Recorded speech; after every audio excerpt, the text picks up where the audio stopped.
Bihar board ने matric board exam 2026 में पूछे गए 50% ऑब्जेक्टिव प्रश्नों का आंसर की जारी कर दिया है। ऐसे में आंसर की को लेकर तमाम प्रश्न प्राप्त हो रहा है विद्यार्थियों से कि कैसे हम अपना ऑब्जेक्टिव कुछ गलत हुआ है तो उसको सही कैसे करा सकते हैं। आपत्ति दर्ज करने जा रहे हैं तो सर सेव का ऑप्शन नहीं आ रहा है तो उसको हम लोग कैसे सेव वगैरह कर सकते हैं।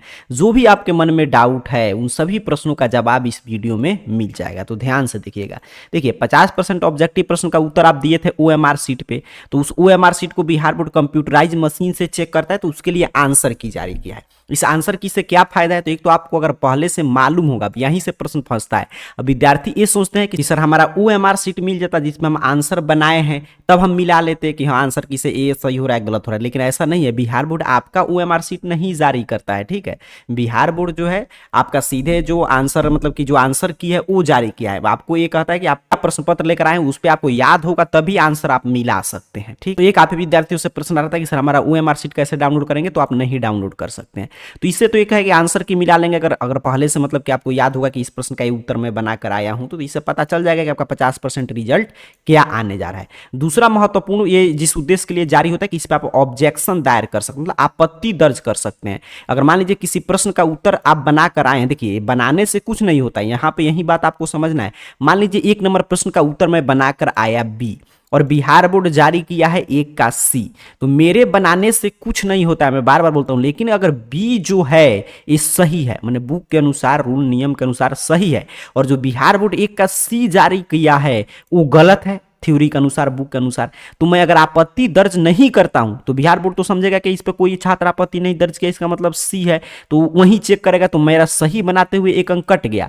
वहीं मैं आपत्ति दर्ज कर दूंगा तो बिहार बोर्ड को मैं रेफरेंस दूंगा कि हाँ ये चीजें यहाँ पे लिखा है, चाहे इस नियम के अनुसार ये चीज आंसर सही है, तो उस पर विचार करेगा तो इसको B कर देगा फिर फाइनल आंसर की चेक करने से पहले। तो जब इसको B कर दिया तो इससे आपका 1 अंक जो कट रहा था बिहार बोर्ड के गलती की वजह से वो आपको मिल गया, और भी अधिक छात्र जो बनाए थे उनको भी आपके वजह से अंक मिल गया, तो इससे ये फायदा। और तीसरा सबसे महत्वपूर्ण फायदा यही होता है कि सर हमको आंसर की नहीं मिलाना है, कोई बात नहीं, ऑब्जेक्शन नहीं दायर करना है, कोई बात नहीं, लेकिन एक बारी हम जैसे जो लिंक खुल रहा है roll code roll number type करके यहाँ पे हूबहू रिजल्ट के जैसा लॉगिन करके देखने का, तो इसमें अपना सही सही roll code roll number type करके और अपना देख लीजिएगा लॉगिन करके। अगर आपका सभी डाटा ओपन हो गया तो समझिए आपका रिजल्ट आने जा रहा है, आपका OMR सीट वगैरह जांच हो रहा है। तो ये 3 महत्वपूर्ण फायदा है। तो पहला जो प्रश्न आप लोगों से प्राप्त हो रहा था कि सर आंसर की हम लोग को मतलब कि OMR का PDF मिलेगा, तो नहीं मिलेगा। जो आप OMR सीट कलर करके आए हैं वो नहीं मिलेगा, आपको खुद से याद होगा तभी आप मिला सकते हैं। ऑब्जेक्शन दायर करते हैं सर सेव का ऑप्शन नहीं आ रहा है, तो आगे मैं अभी एक विद्यार्थी का ऑब्जेक्शन फाइल करके दिखाऊंगा, तो वैसे आप हूबहू दर्ज कीजिएगा तो आपका ऑब्जेक्शन पे जरूर विचार होगा। वहाँ पे सेव का ऑप्शन कैसे आएगा वो भी मैं बताऊंगा, आपके मोबाइल फोन में अगर नहीं आ रहा है तो ध्यान से देखिएगा।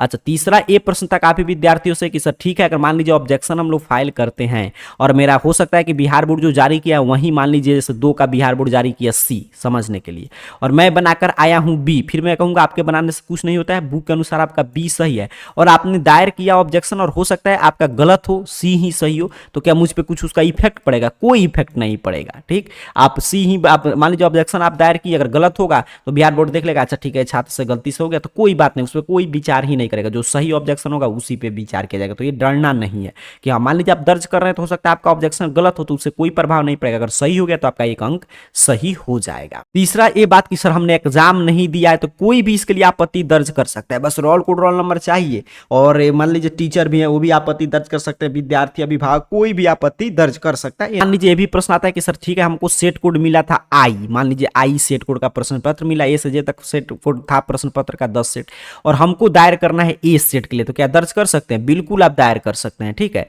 मतलब कि आप उसके लिए भी आपत्ति वगैरह अपना ऑब्जेक्शन फाइल कर सकते हैं, किसी भी सेट कोड के लिए किसी भी प्रश्न के लिए आप ऑब्जेक्शन फाइल कर सकते हैं, ये समझ के रखिएगा। हाँ, और ये भी यहाँ से roll code roll number type करके आप अपना देखेंगे लॉगिन करके तो आपका डाटा ओपन हो जाएगा, तो आपका रिजल्ट आ रहा है उसके साथ यहाँ पे ये भी बता देगा कि आपको किस किस विषय में प्रेजेंट दिखा रहा है। अगर सभी विषय में जिस एग्जाम आप दिए थे अगर सभी चीज प्रेजेंट दिखा रहा है तो समझिए आपका रिजल्ट आने जा रहा है, और कहीं पर भी अब्सेंट दिखा रहा है तो समझिए आपका रिजल्ट पेंडिंग में जाएगा। जो विषय नहीं ओपन होगा तो समझिए आप उस एग्जाम में आपको अब्सेंट कर दिया गया है। तो ये तमाम फायदे आप चलिए मैं आगे सिखा दे रहा हूँ कैसे अपना roll code roll number type करके अपना सभी डाटा देखेंगे किस किस विषय में आप मतलब कि प्रेजेंट थे। सेव का ऑप्शन नहीं आ रहा तो कैसे सेव करेंगे, अगर ऑब्जेक्शन फाइल करना है तो चलिए सीखते हैं। तो AR career point Google search box में इस चैनल का नाम सही से स्पेलिंग टाइप करके सर्च कीजिएगा, आपके सामने सर्च रिजल्ट आएगा और इस तरह arcareerpoint.com वेबसाइट शो होगा। सिंपल सा आपको इस arcareerpoint.com वेबसाइट पे क्लिक करना है। जैसे ही आप क्लिक करेंगे आपके सामने arcareerpoint.com ऑफिशियल वेबसाइट इस रूप में ओपन हो जाएगा। इस वेबसाइट पर नीचे की तरफ बढ़िएगा, नीचे की तरफ बढ़ते आइएगा और आ जाइएगा क्लास 10th कैटेगरी में, ठीक है। और क्लास 10th कैटेगरी में देखिए यहाँ पे लिखा गया है Bihar board matric official objective answer key, देख रहे हैं ना, यहाँ पे पोस्ट मिल जाएगा क्लास 10th कैटेगरी में आएंगे तो ऑफिशियल आंसर की वाले पोस्ट पे class 10th category arcareerpoint.com website के किसी भी पोस्ट पे आपको क्लिक करना है। जैसे मैं यहाँ पे पहले पोस्ट पे क्लिक किया, जैसे ही आप क्लिक करेंगे आपके सामने कुछ इस तरह एक एक जानकारी ओपन कर देगा। यहाँ पे सारा प्रोसेस है, ऑफिशियल अपडेट है, हर एक चीज पढ़ते हुए नीचे की तरफ बढ़ते आइएगा। नीचे की तरफ बढ़ते आएंगे तो डेट है कि ये सभी काम कब तक कर सकते हैं, 13 मार्च तक कर सकते हैं, ठीक है। तो 13 मार्च तक आपके पास पूरा पर्याप्त समय है। यहाँ पे नीचे की तरफ आएंगे तो अगर सीधे आपको आंसर की मिलाना है तो यहाँ पे देखिए हर एक विषय का यहाँ पे PDF मैं दे दिया हूँ, तो सीधे इस पे क्लिक करके आप आंसर की का PDF डाउनलोड कर सकते हैं। लेकिन मैं कहूँगा अपना रोल नंबर रोल कोड से एक बार जरूर देख लीजिएगा। तो रोल नंबर रोल कोड से देखने के लिए यहाँ पे देखिए आंसर की डाउनलोड के सामने जो क्लिक हियर है, इस क्लिक हियर पे क्लिक करना है, ठीक है। देख रहे हैं आप ध्यान से, आंसर की डाउनलोड के सामने जो क्लिक हियर बना है इस पे आपको क्लिक करना है। जैसे ही क्लिक करेंगे तो यहाँ पे देखिए ऑब्जेक्शन पोर्टल ओपन हो जाएगा 2026 मैट्रिक बोर्ड एग्जाम का। यहाँ पे मैट्रिक है, रहने दीजिएगा। सही सही एडमिट कार्ड से roll code roll number type कीजिएगा। एक काम तो सभी विद्यार्थी को करना है, तो यहाँ पे रोल कोड रोल नंबर भरना है आपको और लॉगिन बटन पे क्लिक कर देना है। जैसे ही आप सही से रोल नंबर रोल कोड यहाँ पे भर के और लॉगिन बटन पे क्लिक करेंगे, वैसे ही देखिए आपके सामने आपका पूरा ऑब्जेक्शन पोर्टल और आपका सारा डिटेल यहाँ पे ओपन करेगा। तो यहाँ पे जो डिटेल है एक बार मिला लीजिएगा। अगर सभी डिटेल आपका ओपन हो गया तो समझिए आपका रिजल्ट पेंडिंग में नहीं जाएगा, OMR शीट चेक हो रहा है, आपका रिजल्ट आएगा। तो यहीं पे नीचे की तरफ बढ़ेंगे तो यहाँ पे देखिए आंसर की फाइल का ऑप्शन है।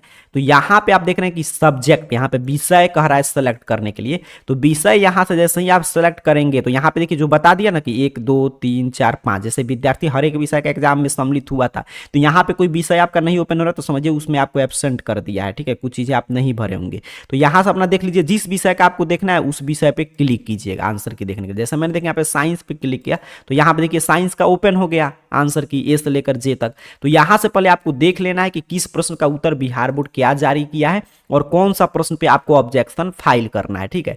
अगर मान लीजिए आपको लग रहा है कि यहाँ पे जैसे देखिए यहाँ पे है 72 नंबर प्रश्न है, मान लीजिए मुझे सेट कोड मिला था G और G में यहाँ पे बिहार बोर्ड जारी किया C और मैं बनाकर आया हूँ A। मेरे बनाने से कुछ नहीं होता है लेकिन बुक के अनुसार मेरा A सही है ऑप्शन। तो मैं क्या करूंगा, मेरे पास दो ऑप्शन है, एक तो मैं चुप रह जाऊं तो ये C ही चेक कर लेगा, मेरा एक अंक कट जाएगा। एक है कि ऑब्जेक्शन मैं फाइल कर दूं तो मेरा आंसर अगर सही हो तो उसको सही कर लिया जाए। तो इसी तरह गलत उत्तर आप सही करा सकते हैं, मतलब वही गलत उत्तर आप सही करा सकते हैं जो बिहार बोर्ड के गलती की वजह से आपका अंक कट रहा है। तो जिस विषय के लिए ऑब्जेक्शन फाइल करना है उस विषय को यहाँ से सेलेक्ट करेंगे। फिर किस सेट कोड का प्रश्न मिला था जिसके लिए ऑब्जेक्शन फाइल करना चाहते हैं A से J तक है, तो जिस सेट कोड के लिए मिला था उसके सामने बने हुए इस बॉक्स पे क्लिक कर दीजिए। मान लीजिए आपको G मिला था तो G के सामने बने हुए बॉक्स पे क्लिक कीजिए।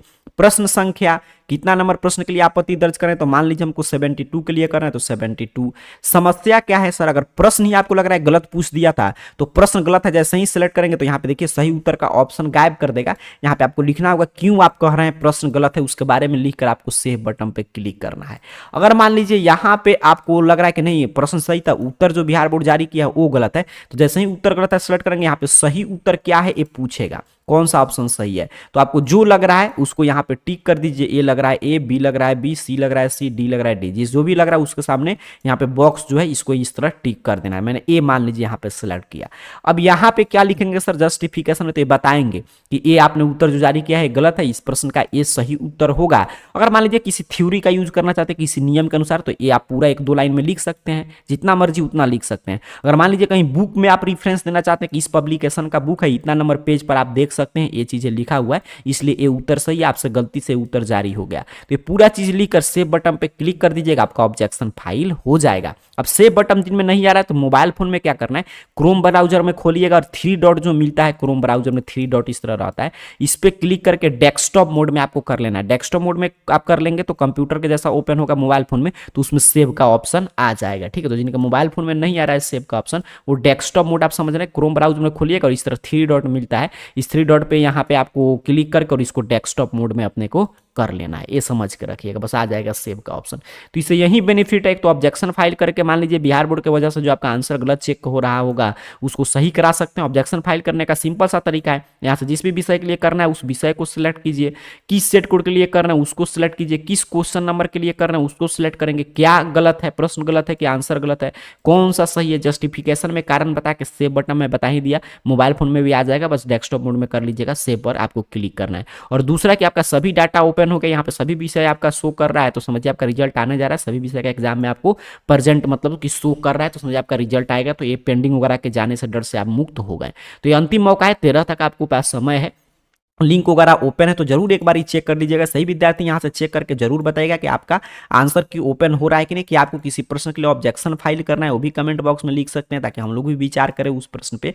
और उसके साथ साथ आप ये भी बताइएगा कमेंट बॉक्स में कि आपका कुल कितना अंक आ रहा है ऑब्जेक्टिव में जो आंसर की मिलाए हैं। तो ARcareerPoint.com वेबसाइट के क्लास 10 कैटेगरी में आइए और यहाँ पे जो पोस्ट है ऑफिशियल आंसर की का, उससे सभी काम कर लीजिए। मिलते हैं अगले अपडेट के साथ, तब तक के लिए आप सभी को बहुत बहुत धन्यवाद।